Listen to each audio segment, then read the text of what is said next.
Last March, I was sitting on my bed, nearing the end of my read of The Catcher in the Rye, when I thought to myself, this book sucks.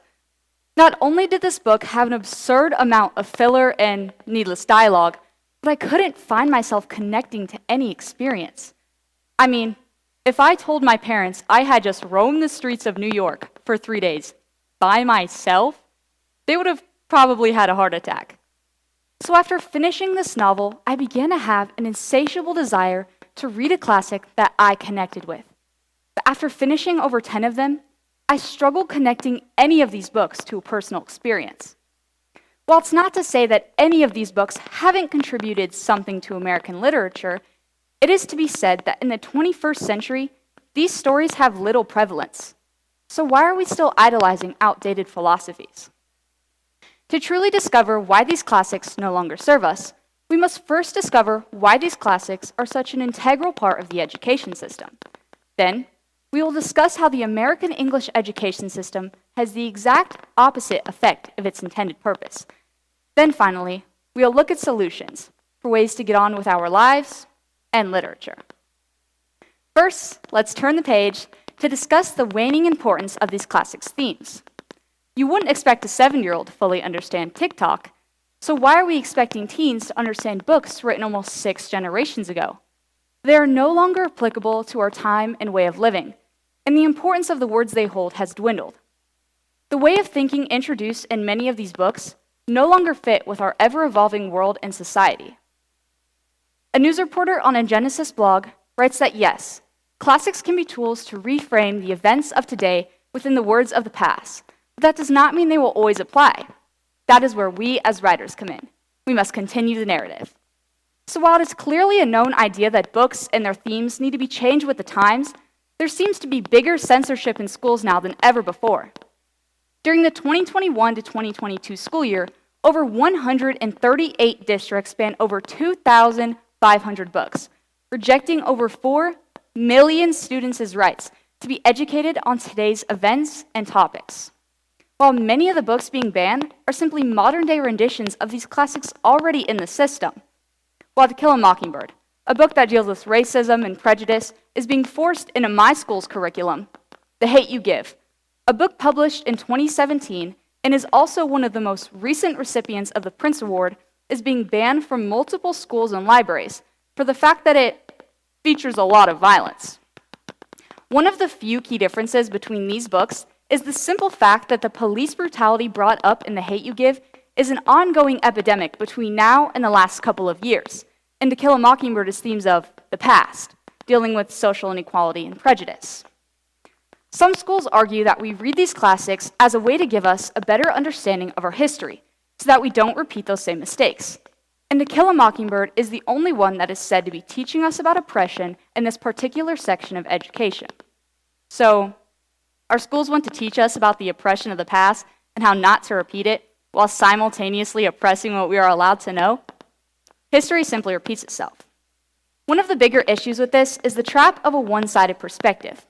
A one-sided perspective is a bias that occurs when the audience is only given one side of a situation and subconsciously forms an opinion based on selective evidence they were given. This is a harmful and damaging way of thinking. That is why we need more novels on the shelves for authors to be able to educate through their own specific experiences and knowledge, but also so that readers can form opinions based on all sides. Some schools argue that we read these classics as a way to give us a better understanding of complex ideas. But don't books like Mouse and I Know Why the Caged Bird Sings drive home the same point? The point of understanding survivors of horrific events and teaching the children of their stories?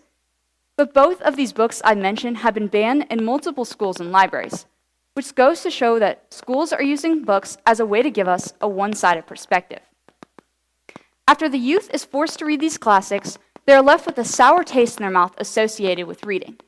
Stacy Creel, an assistant professor at the University of Missouri, reported in her study that there was evidence to support that the decline of reading for pleasure in teens may be attributed to the fact that they can't self-select in school, which can increase positive feelings towards reading. This study showed that teens would prefer to self-select their books rather than being given a specific book by their teacher that they had no interest in the first place. While the education system was created to encourage students to explore this topic on their own and do their own reading, it has been proven to have the exact opposite effect. With thousands of books being banned in schools each year, students have fewer and fewer opportunities to find books that suit their interests to explore this huge world of literature. But it's not just ways of thinking in school that's being affected by the set-in-stone curriculum. It's test scores as well. Lori McNeil, an English teacher in Jonesboro, Georgia, tried a new method of teaching. Instead of assigning her students books like Diary of Anne Frank or The Giver, she gave her students the freedom to choose. While in the beginning this method was looked down upon and viewed as risky, the results were astonishing to most, but not surprising to some. Lori McNeil spent over $1,000 of her own money curating a class library for her students, and when it came time to read, she sat in a rocking chair and had a sales pitch for many of the books. Students were given the option to take and read any book that sparked their interest, and were instructed to write a report on it in a journal when they were done. And since they were books the kids actually enjoyed, they were encouraged to write longer and more detailed reports. Lori attended meetings and conferences urging others to try this method of teaching, but all she was left with was a blank stare from her fellow colleagues. These blank stares quickly turned to surprise after the standardized testing results came back, and we learned that 83% of her class had exceeded grade level expectations, compared to the 22% that her class had scored the year before trying this method. So, how do we stop this way of idolized thinking within literature? We allow newly published books into the walls of our schools and encourage our students to pick them up. We allow newly published books into our curriculum and acknowledge that books like 19 Minutes and The Bluest Eye are continuously adding to literature, and how their themes are constantly raising the bar and pushing the boundaries of what we believe is acceptable in the world of writing and education. We teach about current events in our written works and keep them on the shelves where our students can reach them. We trust our students to know the truth and let them think for themselves instead of continuing to push the same narrative on our impressionable youth.